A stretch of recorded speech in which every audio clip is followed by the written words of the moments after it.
Hello, everyone. Well, we're moving right through our Tai Chi explorations. We have one more exploration next week, and then we'll be starting the senior form in this time slot. So if anyone's interested, feel free to sign up.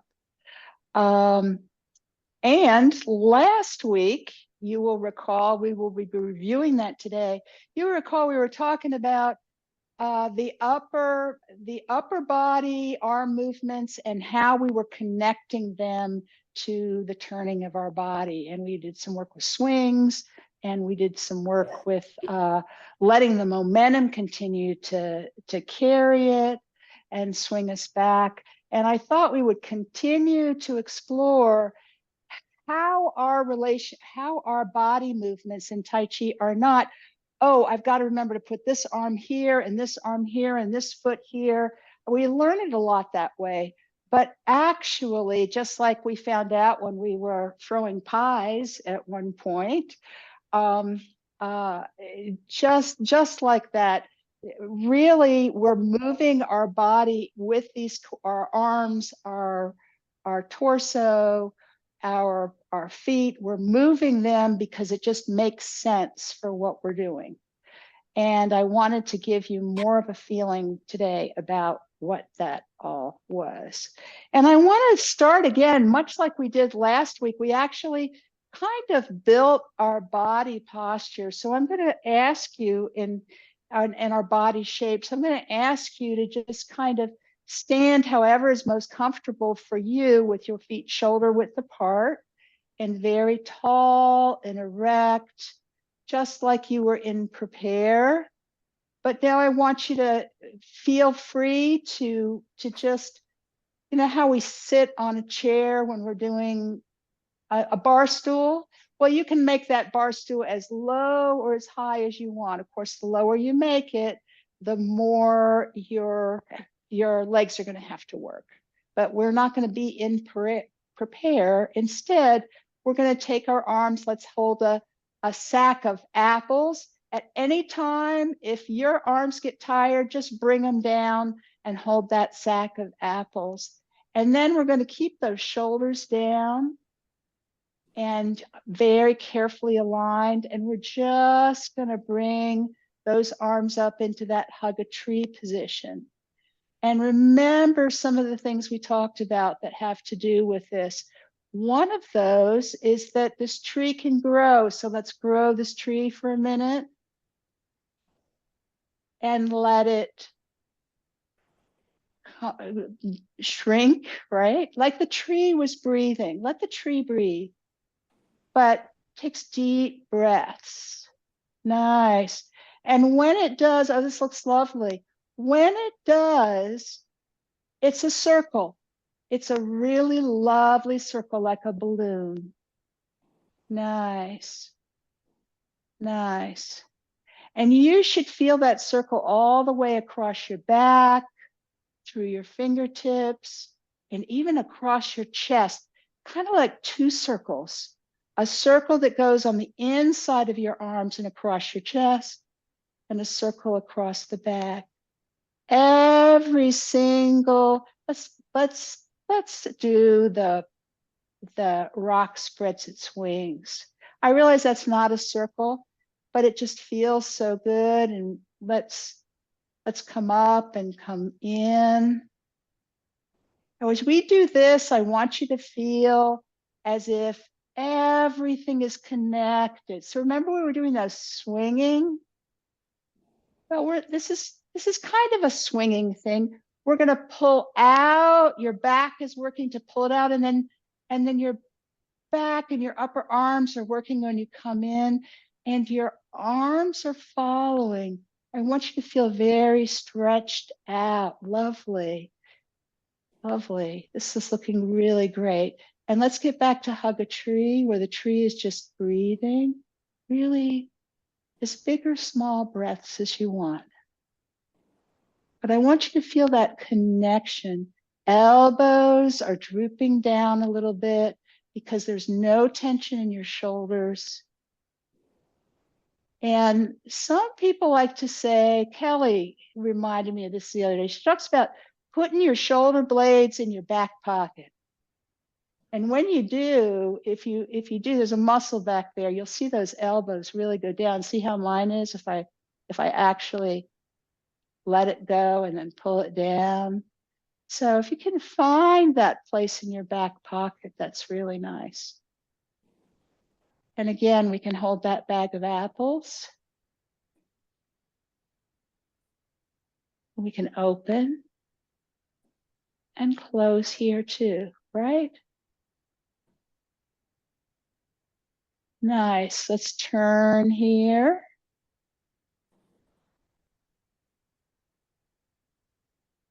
And out. How about bringing one in? How about bringing one down? Remember we talked last week about how, and now we can, before I don't go into that, we can come around our blob and open and close. And remember, our body shape has like a natural place that it likes to be. It's not in here, all tight and small. And it's not way out here where you can't have any relationship between your hands and your elbows, right? Not very often. It feels most comfortable and it has most relationships with itself.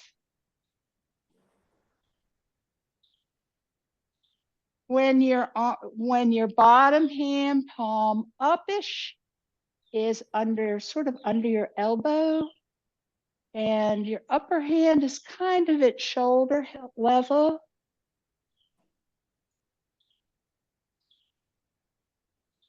You can make this as big or as small as you want.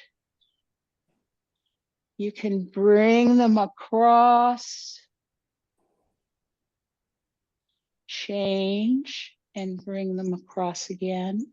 Lots of ways we do this. Nice. Very nice. All right, shake it out. Oh my gosh, that was a lot. All right. And the ever popular knee bumps, right? The ever popular knee bumps, right? How about just seeing if you can do it and keep your upper body pretty quiet? So you're really getting this idea of opening here. Nice, really nice. You can do it as slow or as fast as you want. I've been doing this for a long time, but we usually move pretty slow in Tai Chi. Nice. Nice. All right, shake it out. Whatever feels comfortable for you. And I want to review a little of what we went over last week. So I'm gonna come like this. So I think everybody in here has been exposed to grasp the bird's tail, or this part of grasp the bird's tail at least. So if we get in a, I'm gonna get in the right bow step for this. No, I'm gonna get in a, is that right? Yes, I'm gonna get in a right bow step. So remember, just in case somebody hasn't been here for a while, the right bow step, where feet are shoulder width apart. Might shift a little bit to the right to get into this step. We're gonna pivot out on our left foot, bring our Tai Chi pole all the way onto the left side so that we're absolute, all of our weight is there. We can let our foot come in or not, or we can just unfold it. Our left knee is bent some, so the length of your step is always going to be how far you unfold. We're going to really grab with our heel, ball, toe, bend knee. And when we're bent in front, we're straightened back, right? Nice. We're going to put our right arm up. I've been doing this on both sides this morning, so it's hard for me to remember what I'm doing. We're going to have our elbow over our knee, and we're going to bring our other hand in. This is the end of right ward off. So this is the ending position for right ward off from Grasp the Bird's Tail. Set yourself a little nice, whatever your favorite moderate to small size bird is, and hold the tip of its tail. Nice.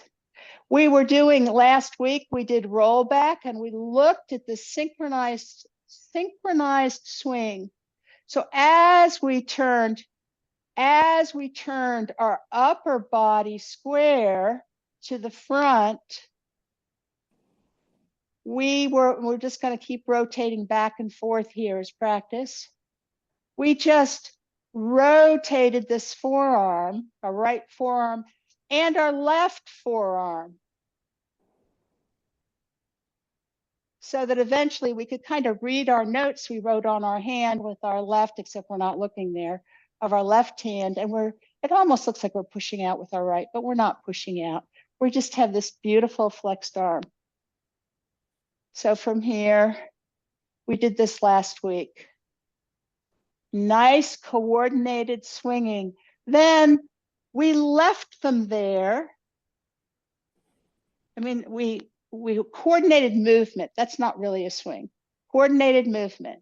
So as we turned smooth, smooth, smooth, smooth, like a mechanical doll, we went out to the right. And then now we're going to swing. And we're just going to leave them where they were as we come back. We did point out some things about roll back, how we had shifted our weight back, how our front foot still had weight on it, like 30% of our body weight, and our shoulder and our tip, we had a little tip in this direction.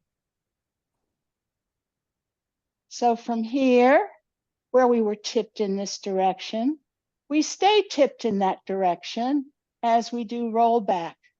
Swing, swing, swing, swing, swing, swing, swing, back. Then we looked at this right hand, this right arm, and we said, if we were doing this fast, this was all coordinated, but if we just let that elbow go here and didn't stop and turned back, what would happen naturally? And we talked about how if you did it quickly, so let's just try it quickly.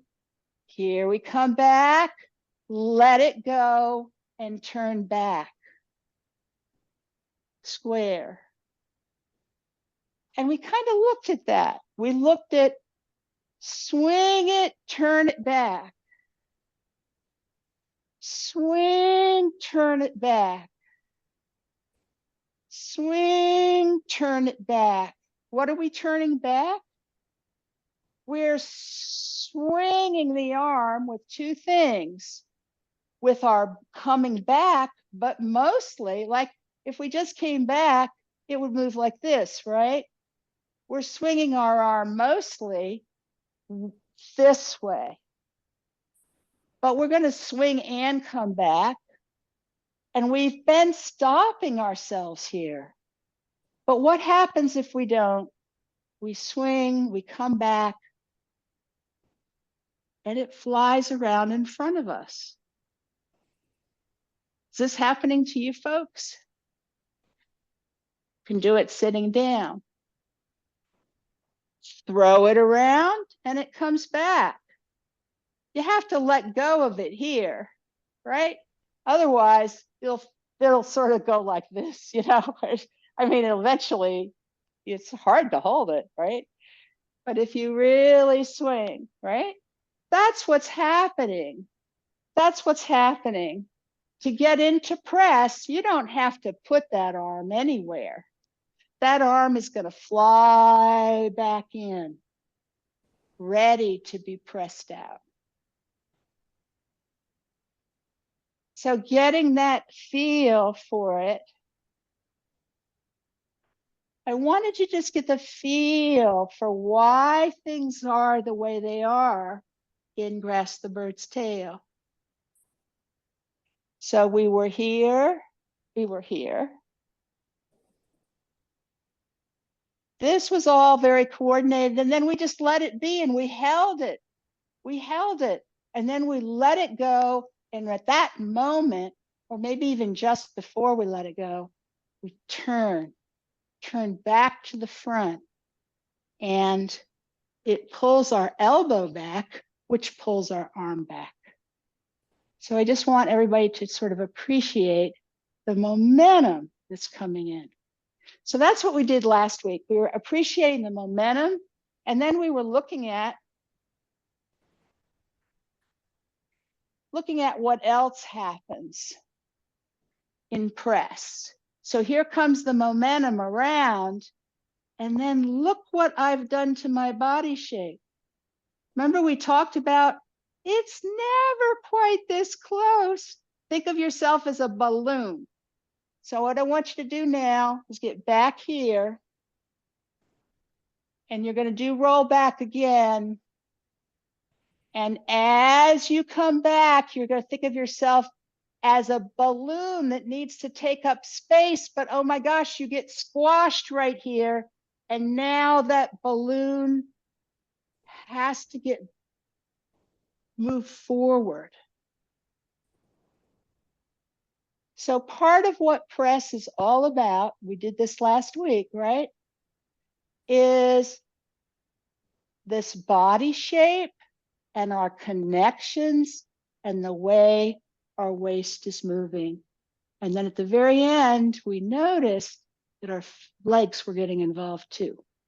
So today I wanted to go over how our legs are getting involved and also more on our waist. So more on our torso turning. But is that clear? Because I know some of you were not here last week, so I wanted to catch you up real quick. We good? We good? Any questions or comments? We had a little after class discussion last week, which was kind of fun. And I just wondered if anyone has any questions or comments. Let me say to you, since we only have a couple more today and next time, every movement in our Tai Chi, every single movement that we have, if it seems like it's a crazy thing that you're doing, it may not be, right? It may be easier if you just think about what might naturally be going on and you understand what the application is. So in that. So I wanted to go give just another example because as you do your Tai Chi, because I know everybody in here is doing other Tai Chi, I want you to be feeling this everywhere. So let's actually trying to think of where I want to really start here. I think I want to start back at the earthquake. Can we start back at an earthquake? So for those of you who've done earthquakes, I want you to, done earthquakes, explored with me earlier. You know how I called out earthquake, or it was really, and what happens when you do that, right? We found out we went in a bow step, but what else happened? Does anyone have any comments on what else happened? Yeah, Donna's going like this. You felt what? Heavier, more grounded? Gravity, yeah. Heavier and grounded. Well, what's that all about? What did your body do? Bend the knee and the hips.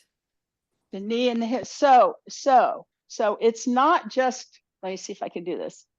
It's not just this. I don't know how to do this. I don't know how to do it wrong. It's not it's not just this. It's like you're loosening here, right? You're loosening here. And we also talked about arching, right? So you are relaxing your waist usually when you do that. You kind of go like this, and you get in what I call the gorilla position, right? Like if you wanted to be a gorilla, wouldn't you like do this? right? Yeah, right, exactly. Look, we know how to do it. It's not a very good Tai Chi body shape, but it's a great body shape down here. Gorillas are built differently than humans. They can't lock like we can back here. They're kind of always loose in the in their pelvis. They're kind of always loose there. But being loose there there's good reasons for that. It helps you to ground, and it helps you to arch, to turn out. Okay, so your arch is very important. Your grounding is very important. What does it mean when you feel that, when you do that and then you're ready for anything? What else is there? Erlyn? There's a lot of the push and support between the feet so that you can move quickly, and still maintain that, that attachment. Right. So especially on an earthquake, in a lot of our Tai Chi positions, one position is heavier, right? And one is lighter. And so we do sometimes in English use those words push and support, right? Like, this is my supporting leg. This is my pushing leg here. This is also the moving leg, right? This is the leg that I could move around if I need to be agile. But in general, when we're doing our earthquake, right? We're doing our earthquake, we have that maybe on both sides, right? We have an ability because, as Erlyn points out, because we want to be agile, of changing which is the supporting leg, right? At any moment. We can, over here, now this is more of the supporting leg. Over here, now this is more of a supporting leg. But they grab. They may actually even grab if you were barefoot. But that's your instinct. Your instinct is to go low. Your instinct is to arch. Your instinct is to not stand with your feet together. Stand with them apart at the different angles like we talked. Your instinct is also to push. Here's another way to feel it. Let's get into prepare. This is a strange kind of feeling, but see how much we can feel in prepare. Much harder to feel it in prepare. Harder to feel that arch, right? Rita, who's another teacher at our school, suggests put your feet on the ground, feel your feet on the ground, have your prepare. Now, imagine kind of screwing them into the ground just a little. They're not gonna, but you really feel them connect. I don't know if you folks can feel that. It made a big difference to me, that image, feeling it. And then when I went to move my Tai Chi pole to one side and sort of release that foot, I could do it. And then again, relax that lower back, come over. Another thing I do, which I'll do at the beginning of the next class, is we walk on a sticky planet. Now, we're not going to do much of it today, but where every time your foot hits the ground, it's sticky. It grabs your foot and you move. So if you want to be really in control, and if you want to be powerful in your movements, and if you want to feel that the arms are swinging, it helps to be grounded in this way. So thinking about this, as Erlyn called it, push and support between your feet. There's this dynamic tension between them, and you peel your foot up off the floor and you put it wherever you're going to put it, and and you root it, you hook it in there really, really well. All right. Any comments on that? That's a real quick comment on attaching to the floor. Yes, to the ground. The Yes. other image that comes to me growing up on the East Coast and by the water is if you've ever been on a small boat in the choppy water, Yes. you've got to do that same kind of earthquake. Indeed. Indeed. You Or gotta if you're move with the taking, water. if you're at the Seattle airport, next time you're at the Seattle airport, do have a pole that you're maybe not so much holding on to, but you're ready to hold on to. You have your position, you have your pole. Right. Stand in some kind of a bow step, and then take your ride. Yep. Take your ride. I do this every time I can at the airport. So here you are on your subway, and you've got that pole, except you're not holding it really. You're just ready to hold it, right? You've got that pole, and you hope too many people aren't watching you. They're not, because they're just doing whatever they're doing. And then the train starts to do this. And it starts to accelerate, and it starts to come, it does all sorts of things. You'll probably grab it a few times, but it's amazing how that can get you to ground. So go out in a boat, go to the airport and ride the trains. I guess you can't unless you've got a ticket. But it's good for you. This is what rooting is, and this is what this push and support is, and you know how to do it already. It's what you do on a boat. It's what you do with an earthquake. All right. Now, how does this relate to everything else? It's like, how can you possibly cover all this stuff in one day? We can't. We have next week too. I want to throw frisbees. So let's just toss them for a little bit. And you can toss them sitting down. You can toss them standing up. Right. I want you to take a real frisbee in your hand, whichever hand frisbees for you. Yeah. Oh, nice, Dorothy. Nice. Nice. Oh, thank you, Tia. Oh, good. Good one. Just a toss. You're just tossing. We're only like 10 feet away. Right. Right. Nice toss. What's that toss look like? What are you doing? How much of your body are you using?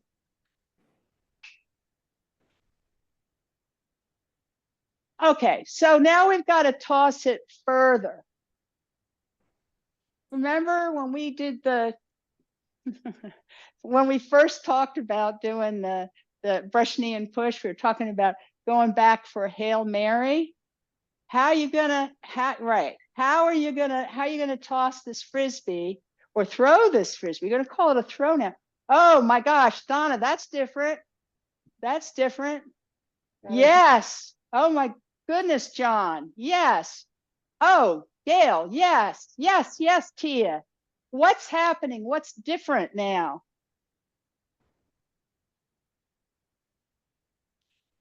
What's different? Using the whole body. Okay, Donna says using the whole body. I see people doing this, like going, yeah, right? Because they're not speaking up, but they're saying, I'm turning further. I'm turning further. Do you remember when I think it was Nancy, she hasn't been back since that day, and it was so good. I think we had two, or maybe it wasn't Nancy, maybe it was someone else, but somebody said, I think it was one of our new folks, said we are throwing, when they were going back for brush knee, they said that they were winding up. Do you remember somebody saying they were winding up and then unwinding?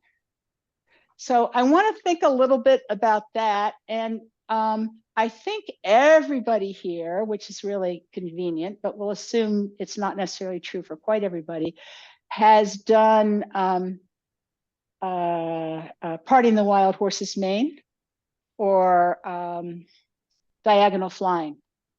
Diagonal flying is frisbee throwing, right? So, but Parting the Wild Horse's Mane, I think everybody's been at least exposed to it. So so if you, and for this, we're not going to get super involved in the footwork. I'm going to tell you some cheat footwork for, but it'll make it easier what we're doing. Some cheat footwork for doing this. I mean, it's like a quick way to learn it. So if you know where your 45s are, right? Everybody knows where their 45s are. Their 45s are out like this, right? From where they are. So if you put one of your feet maybe halfway between, or not quite halfway between straight and 45, I don't care which foot it is. And then you step out wider than you usually do, because we're going to move this direction, wider than you usually do.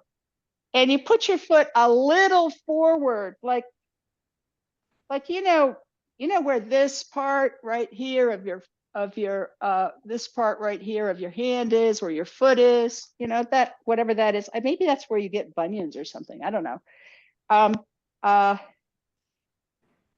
You kind of put your heel there, and then again, you're going to be inside the corner. Okay, so inside the corner. This is a way you could zigzag step. So zigzag step with me for a moment. You're going to be here, and you have to be wider than a bow step for this to work, right? So you have to like come at, my bow step would normally be, you know, up like this. So I have to be wider this way, okay? And then I shift my weight, and then we come over and we, you know, like stand in the corner like we have before. And then we're inside the corner. Whoop, I wasn't quite inside the corner. We're inside the corner here, right? So we're going to do the same thing on the other side. We're going to take a pretty big step this way and have our toes inside the other corner. And we're going to treat it kind of like a bow step, right? Heel, ball, toe, bend knee, right? But we're moving this way. And then we're going to come back a little bit. If you want to turn out a little, you can. And then we're going to come over and step out. So we're going to make our way. And so you see why it's called zigzag stepping? It's kind of a weird kind of Tai Chi walking, right? And if we spent a lot of time on it, you would discover that we're walking in bow steps that they're actually bow steps, but they're doing some funky stuff here. But what we're going to do is going to feel like we're moving this way. So rather than calling them some kind of bow step that's not quite to the corner, we're just going to call them zigzag stepping. So is that, for those of you who are new to zigzag stepping, is this at all clear? Well, why don't you follow me? So instead of being here, right, I'm going to be like over here, but I'm going to be forward a little bit. And then I'm going to come over here and step out. And I'm not quite at the same place. My toes are a little more forward, like a third to a half of a foot forward, and it's wider here. And I'm not to the 45. And then I'm going to go over here.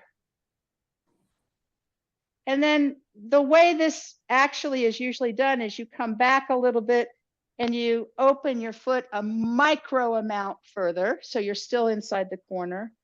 And then you bring your Tai Chi pole over and step out again. And your heel is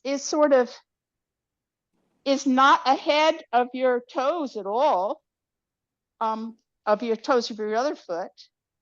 And it's inside the corner, and it's bigger than shoulder width apart in this direction. And then again, you're going to keep your knee over your toe at all time. And then come here, bring your foot in so your Tai Chi pole's all the way over here. And then step out again. And again, your heel doesn't go quite as far. And then heel, ball, toe. And then back over. So it's kind of got that rhythm a lot like you had before when you were doing Tai Chi walking. For those of you who did that was a little big over here. Now, for those of you who just want to see this relationship at this point, if I turned this foot so it was parallel the one in the front and I brought it up, I would be shoulder width apart. So you're actually in a very stable stance. But if you try to make both steps, it's a lot harder. So this is the stepping we're going to do. Does that make sense to folks? You'll be making both steps, but it'll be easier if you just think of it this way, since you're learning it for the first time. Yes, Erlyn. So that was very helpful, and I hadn't heard it before about, because it's always like these zigzag steps are kind of like squishy a little bit, about where things land. But I had never heard about when you come through that your heel is kind of at the same plane as your toe. So that's really helpful because now I have like an actual spot to aim for.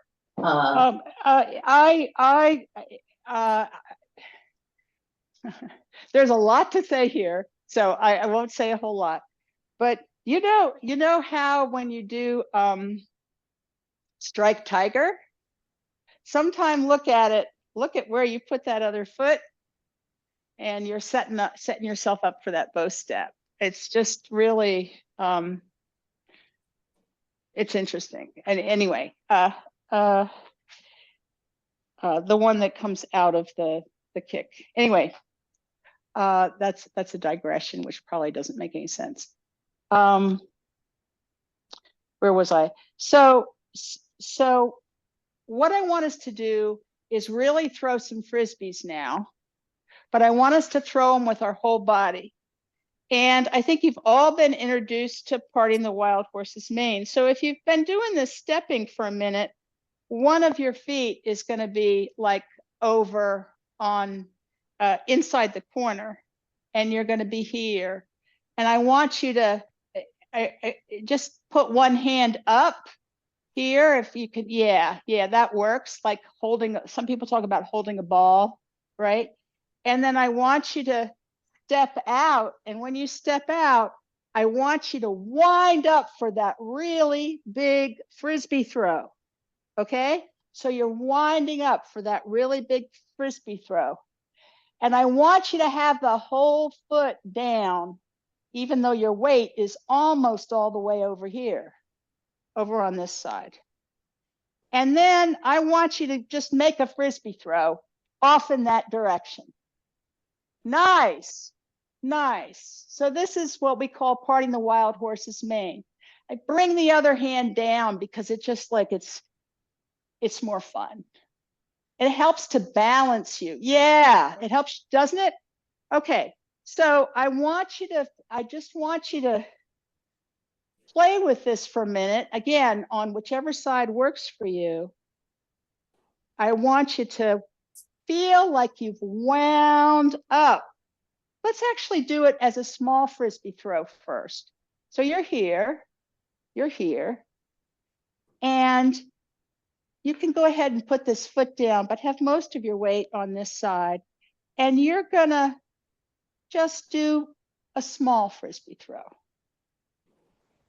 Right, and I want you to do it. I want you to do this small frisbee throw with your body and your arms swinging. You got that? Like this, like just turn, and toss it away. Nice, do you feel that? Nice, oh, I can see it happening. I can see it have, you know what I see? I kind of see some of these hands shaking when you do it. It's like you're really releasing that frisbee. Nice. Okay.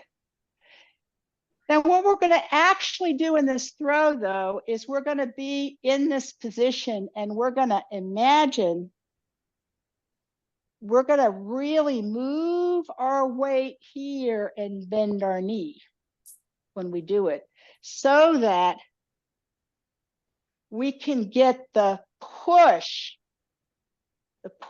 here up to help us turn powerfully. Here. So can you feel that the foot is helping too? It's a little harder to feel that. The foot is helping too. So we're going to do it on the other side now because it may be easier. Everybody has an easier side. Just leave the right foot where it is if you want. Peel your other foot off. You can reach there. Bring it in. Hold your ball or whatever. And turn. You ready to, don't turn your knee further than you should, but it's pretty hard to. And step out. Step, nice. You folks look really great. And twist, twist, twist. So what are we going to do? Don't twist this time. Just move your weight. Nice. And back. And move your weight. And how about move your gaze at the same time? You do that? Move your gaze where you're going to throw. And so gaze comes back. Now, at this point, we'll throw a little frisbee, we won't move, right? Just to remember it. A little frisbee on the other side because we didn't get a chance to. Nice. Now remember, this is up by your shoulder here, by your shoulder. And throw that frisbee. All right, now I want you to feel like you're a spring. You're a spring, and the spring goes two ways. It's going to be able to push you this way, but it's also the spring is going to be able to unwind this way. And see if you can really throw it and let it go. And all that we talked about having your feet really stable. Oh, nice, Gail, nice, nice, nice. You really threw a big one there.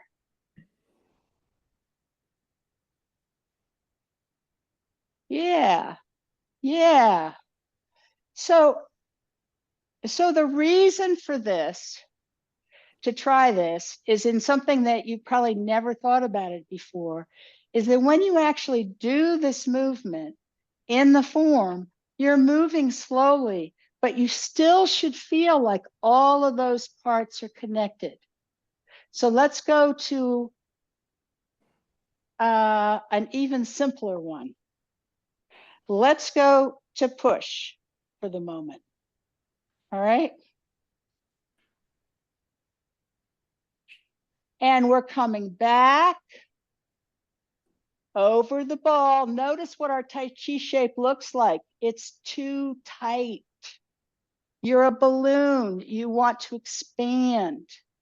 And that back foot, I want you to ground those feet. And I want you to be great gorillas, folks. I want you to be like a gorilla. So none of this, right? You drop that waist, really sitting in that bar stool. I want you to feel like a spring ready to go forward, and then push with the back foot and let it all go forward. Nice. So now it's a car. There's 4 of you in the back of the car. Oh my gosh. Get into position and push. Can you get it out? Get into position and push. Do you feel your push? Get into position and push. Yes. Without your arms, can you make them just loose?